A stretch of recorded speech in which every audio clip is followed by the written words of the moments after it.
2, 1, action! Good evening mga kadakop.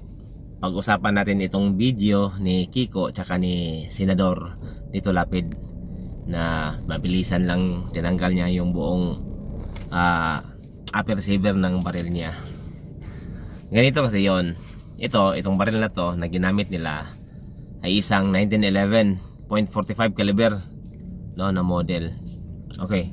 Ang baril na ito is may upper receiver at saka lower receiver. Okay.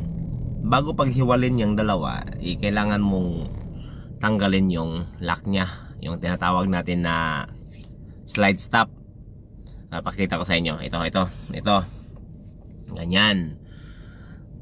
Dapat pindutin yan tsaka hilain sa kabilang side bago hiwalay yung upper tsaka lower receiver.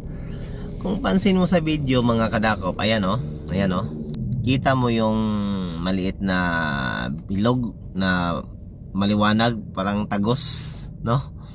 Diyan yun ipapasok yung slide stop. Yan o, yung may arrow, yan.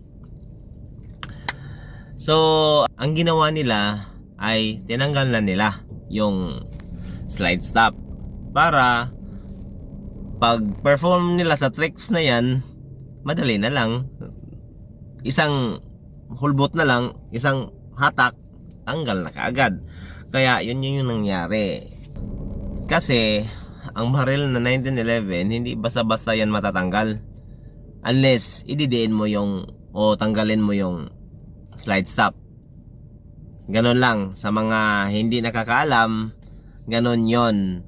So sana makatulong ito kung paano ginawa yan ni Senador Lito Lapid.